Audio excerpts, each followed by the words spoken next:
Hey, it is your buddy, Peace and Harmony with you here today. Much love going out to all the beautiful, empowered harmonizers.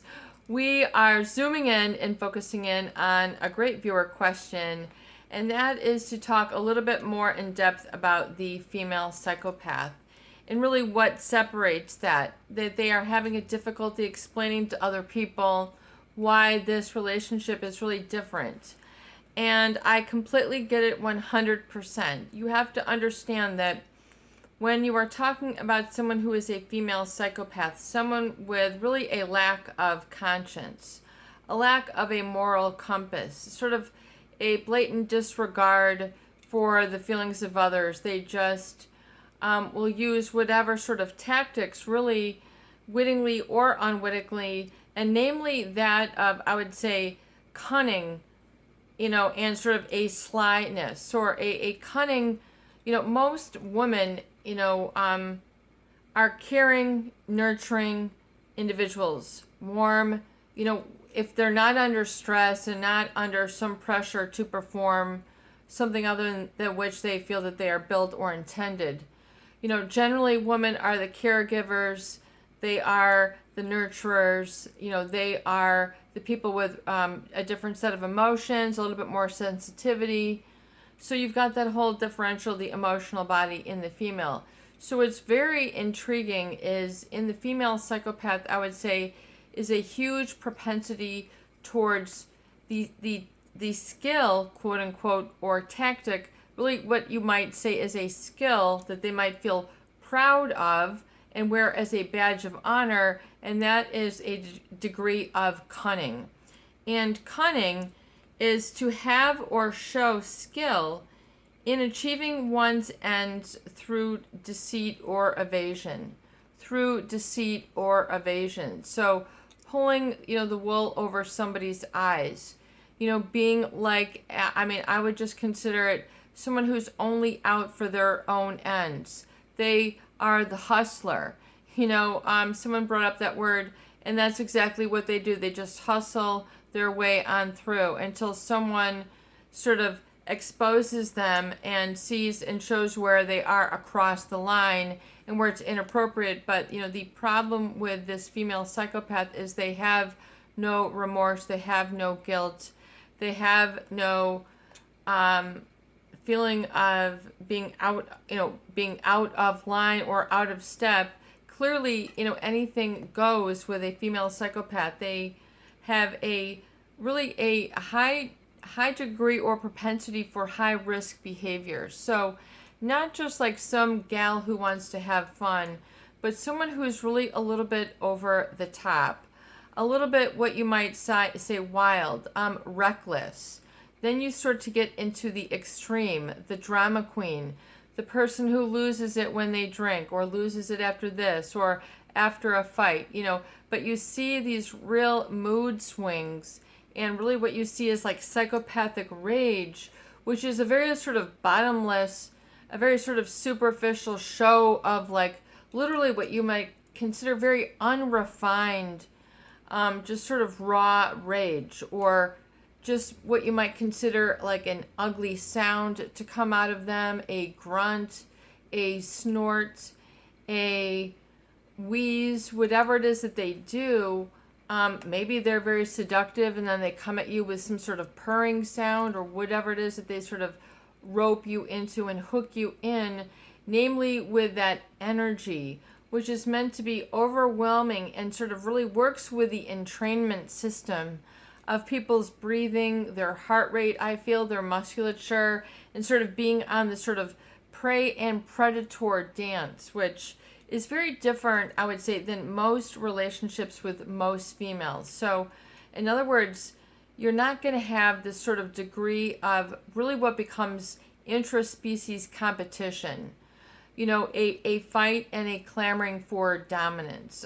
Just even if no one else is watching, it is just pure, basic, rudimentary lust for dominance, lust for the blood, whatever it is that they want everything to tip and tilt in their direction, but it really does not work once you have viewed this and seen this through the naked eye, So in other words, people don't oftentimes see it until, quote unquote, it's too late.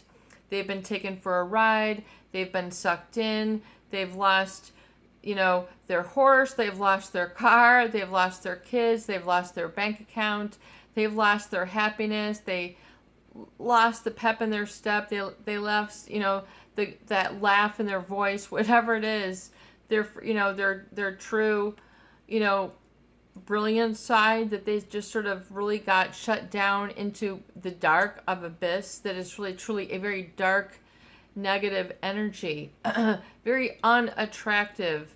I would say very negative, very unattractive, meaning not attractive of the light, of transparency, of sort of mutual respect, of that ability to have mirror neurons and empathy and not be threatened. But the female psychopath, when put to the test, they are all about the dominance.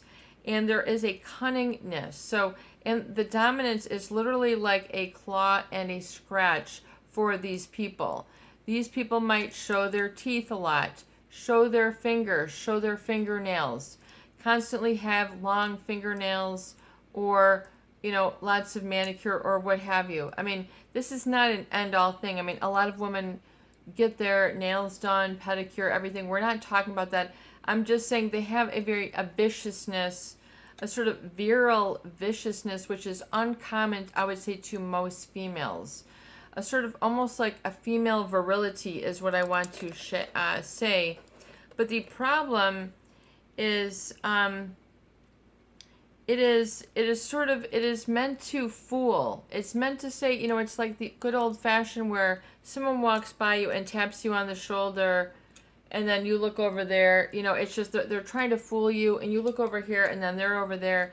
It's really one of those as basic, sophomoric, really pedantic, really sort of boring when you really get into it, the cunningness. In other words, what can they sneak in? What can they get by people? What can they get away with? It's all about sort of, how can I circumvent? How can I go around?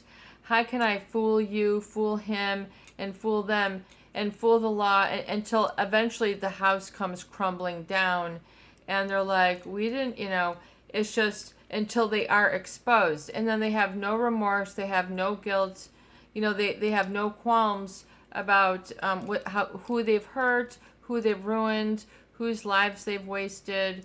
They just, they pack up their bags and they go. They have they just don't have what you might call sustainability. So just like if you think about business and ergonomics and sustainability in their logistics and product flow, is this a sustainable operation? In other words, to what degree can we reduce our carbon footprint, that we're not using a lot of natural resources? So it's kind of like that. It's a parallel almost to the degree to which they take these people's resources, strip and mine these people for their energy. It's literally, to me, it's like an energy mining that they just are sort of agape at and just sort of take in and then throw off in another sort of deceptive way what they think that they are creating a mask, as if you're going to perceive them through the mask that they create.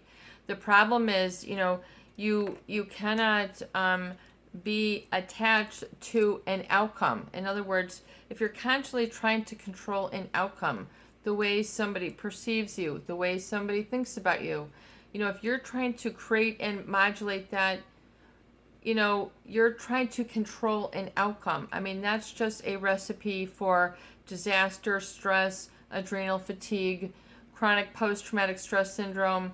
I mean, you're really, you're trying to bank on a moving target with rules that you will never understand, and nor, do you want to sort of think in that sort of thought pattern configuration.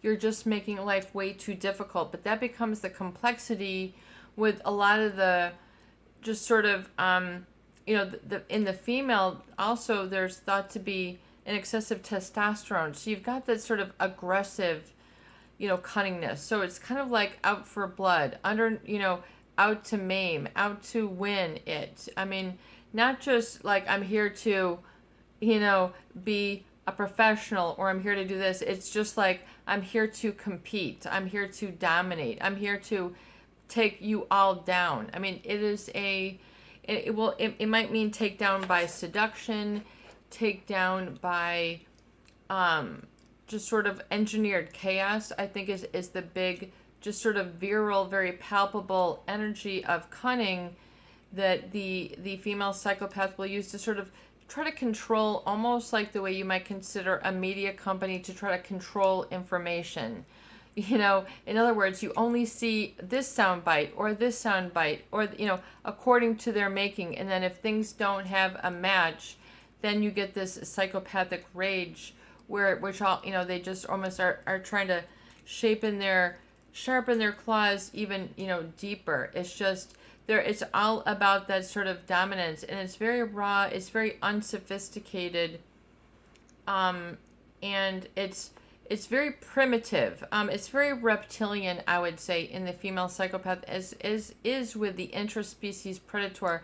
Someone who is psychopathic, as Dr. Robert Hare says, is an intraspecies predator, which is very different. Do you see, so you have to really think about that and what that really means, and then what these people ultimately become capable of, and then how it plays out in their life, their professions, how they approach things, very opportunistic, very much like I'm just taking what I want, and without regards to any other input, because there isn't any other input. They don't have an emotional filter or sponge that of caring or consideration or respect or empathy, or just being able to have that normal modulation. Like everything is, can be on the extremes. The high risk behavior, the high risk, sort of pushing people over the edge, getting people to go over the edge is like one of their good old,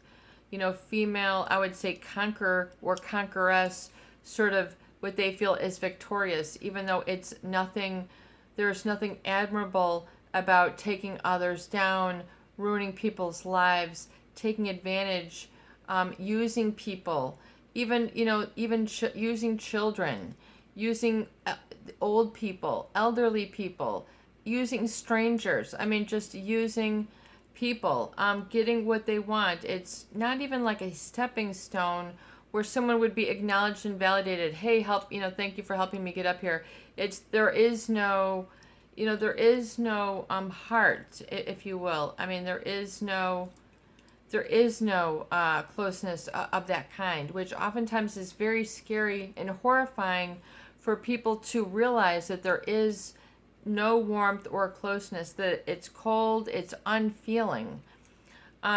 Cold and unfeeling, which is part of the degree of cunning. So it's really a cold and unfeeling sense that I would say most people just do not think others that are freely roaming the earth of the female species would be capable of. They just have never seen it done before. So you have often then this sort of, I would say, cycle that the relationship takes on, where it becomes these sort of, you're watching a train wreck. In other words, you have to keep watching the drama of the relationship, because it's going to have a rude and crude ending, and you just know it's going to happen, or something is going to get exposed. The bottom is falling out. You're hitting rock bottom, and you're just going to see, how does this person all of a sudden just do a triple backflip, land on their feet, and then disappear into the night, poof, and then have no accountability for the coldness and the callousness with which they've just sort of breezed through your life. Like, what just happened? It's a very eerie and I would say creepy feeling, which is not sort of what you want to be feeling, from this relationship, which has the appearance, especially in the beginning with the love bombing, to be feeling as close and connected as one can be. I mean, that's the whole, issue with the sort of, is the, fulfilling the all-encompassing need that they sort of take on. It can replace your friends, replace your family, replace your coworkers. take your eyes off everything else, take your eyes off the goal, take your eyes off the prize, and they sort of supplant and replace this with their agenda.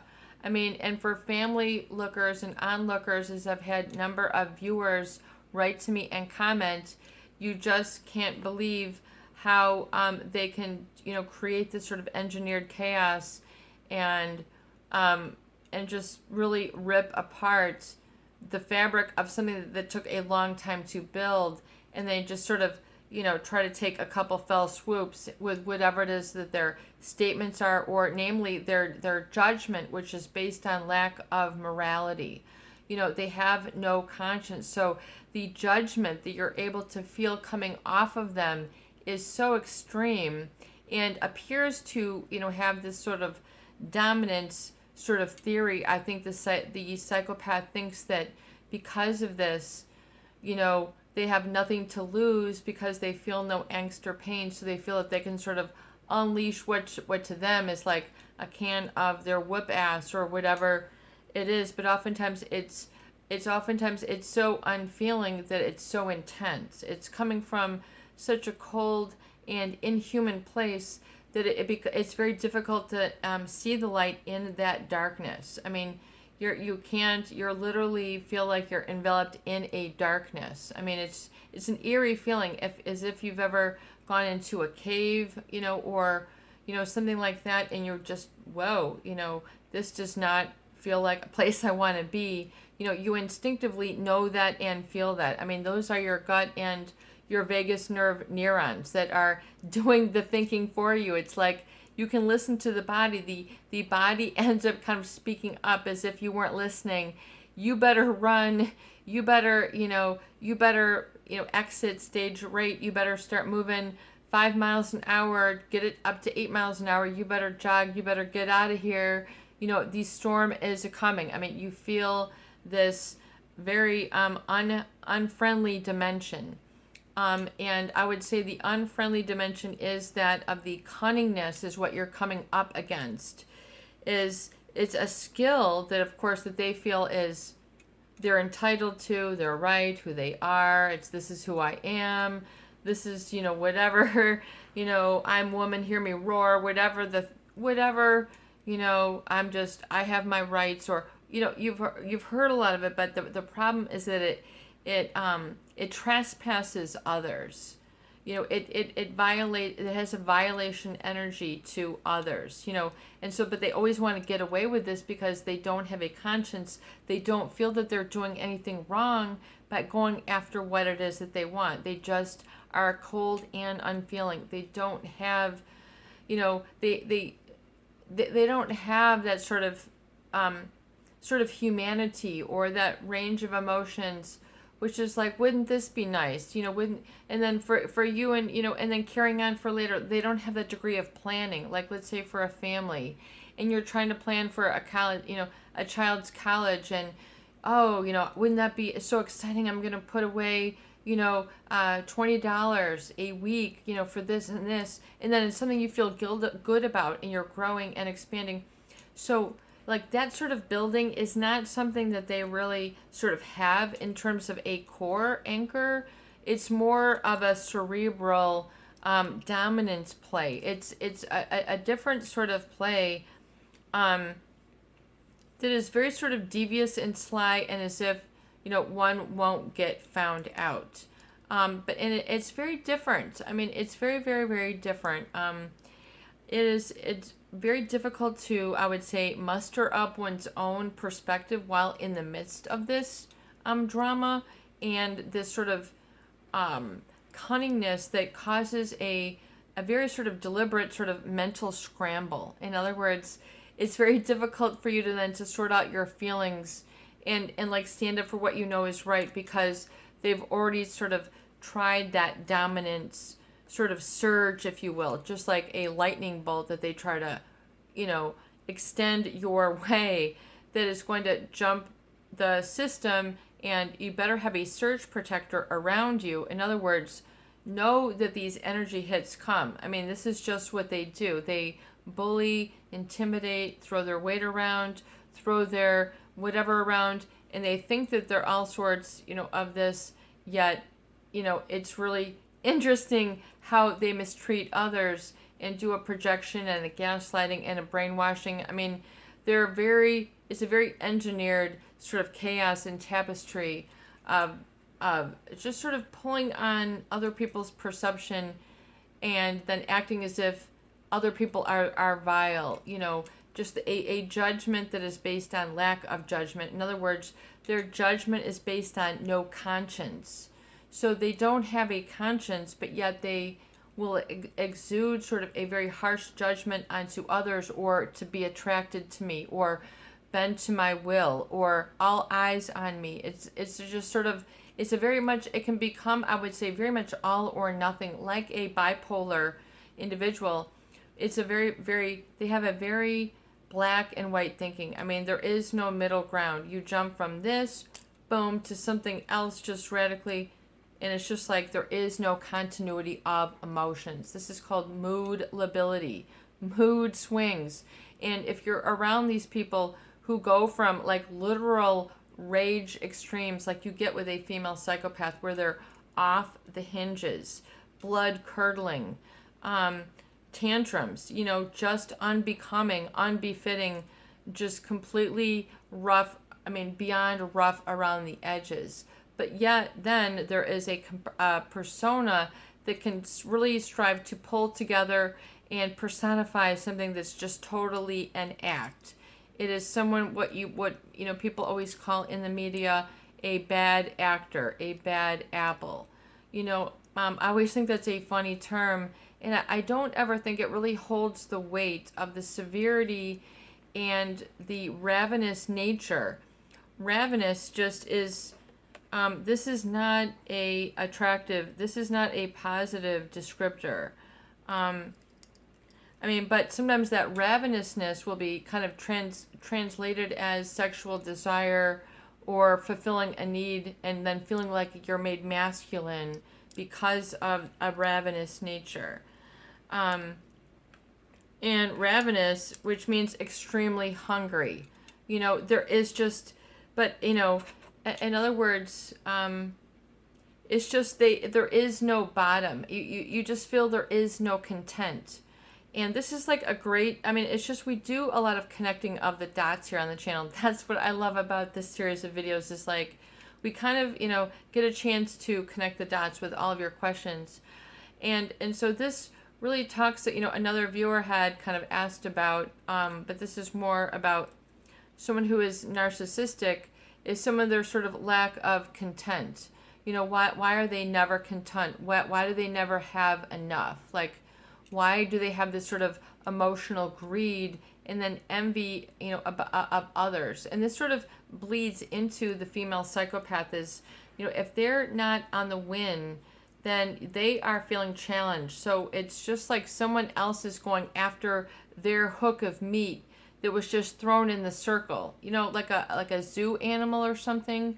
And so they have this sort of what you might call sort of fierce or cunning nature, threatening, very standoffish, and they just sort of, it's beyond a pushback. It's just sort of an exerting of control, but it has no continuity with any other sort of relationship dynamics previous. So it just comes out of nowhere. It just, it throws people, especially I would think men in their life, off. But then you've got men who are too nice to say anything. They are too afraid to have a discussion. They're too difficult to put an end to this. They don't want to get in trouble. They don't want to push this woman away. So their skill in deceiving them just gets more and more intense, and they allow it to get wedged and wedged and wedged like a refined or sharpened saw, that just after they've been in it, in the relationship, they figured out how do I really drive in it, and how do I really get the manipulation hooks in. That is part of the cunning, the teasing, just sort of the sinusoidal nature. You gotta love these words, right? Coming from the English background I studied in college. So anyway, indulge me for that moment. So that ravenous nature, so feeding back to that sort of always, never being, content, but just sort of this all engulfing and sort of all encompassing desire to instill fear of existence or fear of, safety. I mean, just to design, I would say, to create a terror, as if, I mean, it's such an unattractive quality, I would think, for someone to try to be close and intimate with. So they have this sort of, appetite, I think, for a lot of men, when they're in the love bombing in the early stages, they feel desired, they feel desirable, they feel attractive, they feel that sort of lust or amorousness, and then that wanderlust, which is then woven in with that sort of cunning, but you have to realize that the cunning means that they're I spy 1, I spy 2, I spy 3. They are always hungry. They are acting by deception. This is not a once in a while, it is an all the time. The putting up of masks and personas that are apparently oftentimes contradictory and nothing more than a show of fanfare, like a fireworks that might go off and then it just falls and fizzles to the ground. There's no substance, there's no connection to the source, there's no sort of feeling of shared empathy. There is no sense of connection with the feelings. There is a cold and unfeeling sense. So maybe for some men, this might be very attractive at some point of their relationship journey. So that could be you, or this could have been someone who was, who you were born into a family with, or married into, or have at your workplace or your community, or what have you. So I'm not quite sure, your dynamic, but that I would say is one really typifying factor that really makes it more severe, a hurt, and a sort of really getting a hook in through many means and mechanisms, and largely that of the physical and then the psychological sort of warfare that takes place, which is very, I would say, fueled by a need or a psychopathic theory of dominance, that they must dominate. This is not a cooperate. This is a dominate. This is not good for the other people who surround, because it means everyone else is to lose. Everyone else is to not know. Everyone else is to say, how did this get, slid by us, slide through the cracks, underneath the nose? Didn't think you'd notice this. And then eventually there comes a day when they are exposed, when it's all out there. You hear about the other relationship. You hear about the other bank account. You hear about the other phone. You hear about the other vacation. You hear about the other business venture. You hear about, their really unattractive or dark side. And it's oftentimes, you wouldn't even want to touch that with a 10-foot pole. And so people then oftentimes get paralyzed and sort of feeling that they've then encountered this sort of dominion, or what you might feel is a dimension of living where your own sense of reality is far from feeling comfortable. And it's because of being receptive and the entrainment to always have to sort of be on guard for a very cunning or beguiling sense. Once again, in the beginning, it might have been attractive, it might have been busy, it might have been this, that, or the other thing. Each person has to know for themselves, but it's oftentimes that can be a very short phase or a very long phase. So how long did the love bombing go on for?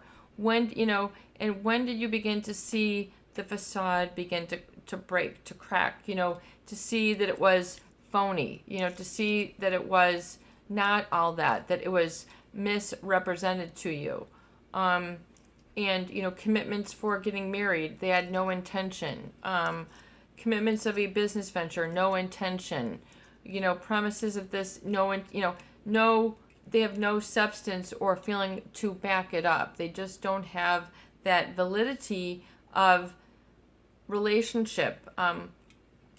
constitution, or what might compose a person and their body, mind, and spirit. It's just not a chemical. It is just not a there's no, whatever the on that chemical sheet, that list of all the different chemicals and elements, their element of feeling present is not there. It's just, there is no presence. It's oftentimes they're not really there. It is, and they know this. They know that they have this effect.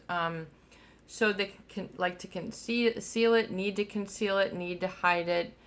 This is how they get by in life. They think it's all fine until enough people that they have ruined, enough people that they have hurt, enough people who they have let down, enough people, who have gotten on to it or exposed it, whether it's in business or in family or in work, wherever it is. You might find it can come very close to you, but I think what's very, very scary is that oftentimes you find that there is no closeness whatsoever with these people. So that, I think, is really what is scary, is that, you're becoming very close to something that has no ability to be close, which is a very frightening reality. I mean, people never thought that they would encounter this in their life, or did they ever think that this existed? And so how to process this, it's a big whammy. It's a big thing that you have to remember, and really begin to understand and work through the fabric of your days, and know and how to protect that sort of, especially that that outer ring of protection around you, really, so that when you come encounter with this, that you aren't able to be hurt, because you kind of see it's what the cunning is nothing more than a tactic of manipulation from an interspecies predator. That's really all it is. That's all it is. It's your buddy, Peace and Harmony, with you here today, and I hope that these videos do help. Please share, please subscribe, and for goodness sake, please donate for more great tools, videos, discussion, and support. Oh yes, and by the way, we have had so many viewers ask, yes, it has been very busy here at the Peace and Harmony Studios. You can definitely donate, but yes, I still do work to consult one-on-one with people. Yes, the schedule is very busy. We have opened up evenings and some weekends. So you can email me at peaceandharmonynow@gmail.com. There's a link on the About page here at YouTube as well. So thanks again, and please feel free to contact me. I'd be happy to work with you and your specifics and your details in your own circumstance. Have a beautiful evening.